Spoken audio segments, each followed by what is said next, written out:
Yeah, and to just dig right into it, one of the first things we saw was a variety of research and articles around AI trends that are currently happening around the usage, around the adoption, around business decisions being made around it. And one of the first ones I know that caught your eye was an Axios story that references Slack study around AI usage at a personal level and at an organizational level. And it looks like that there's some interest in AI, but also that the actual acceleration of adoption seems to be flattening a little bit. Well, I think it's real. There's actually three separate data points here. There's this article from Axios, which is reporting on a study from Slack that's basically saying employee adoption within enterprises, within organizations, is flattening. That it's basically been at 33%, and it was at 32% during the last study, which I think was, I forgot, a quarter ago or something, right? So it's this Mm-hmm. sort of flattening, which in most such situations is not that big of a deal, except this is AI. Everyone's talking about this explosion of opportunity. So you should not be seeing flattening at this stage.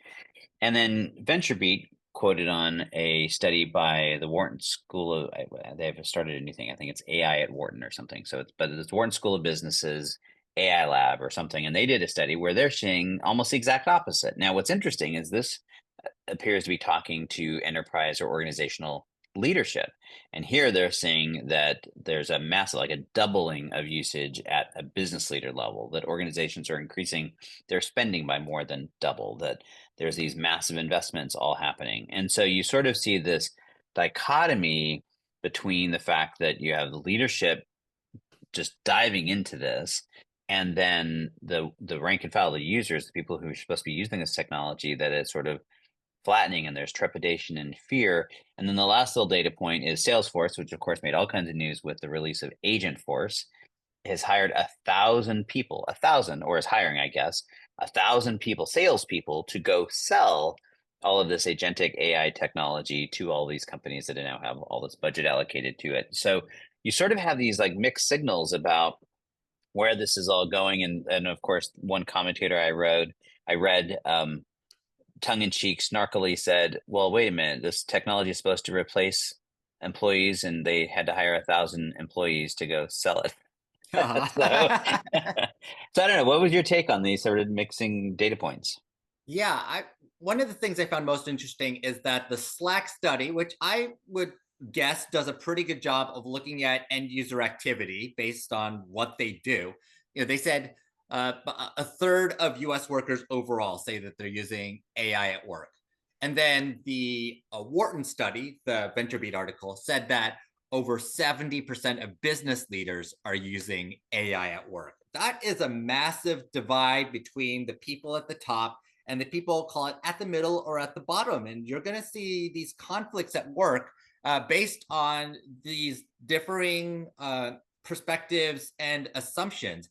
At the top, leaders expect that their middle management and their line level workers will be using AI for basic tasks, for templates, for all these things that you and I are taking for granted at this point. We all expect that if we are doing some sort of cookie cutter work, yeah, let's just start with AI to do all of this. Why wouldn't we?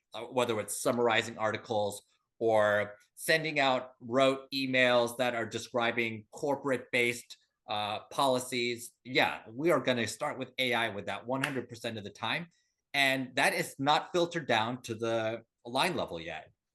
I think it's interesting in the Axios article. One of the most staggering numbers to me was they said that 48% of workers, which would apparently be more than the percentage actually using it, um, 48% are saying that they fear using AI at work because that their managers will see them as lazy or cheating or incompetent because they're using AI.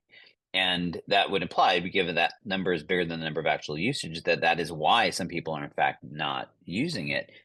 And again, when you put that in contrast to the leadership teams that are not only investing in it but using it, that yeah, I think you do have this divide. And so that's why to me the three data points when I now look at Salesforce out there and obviously investing a whole ton. Like I mean they're on the border of on the edge of betting the company on this.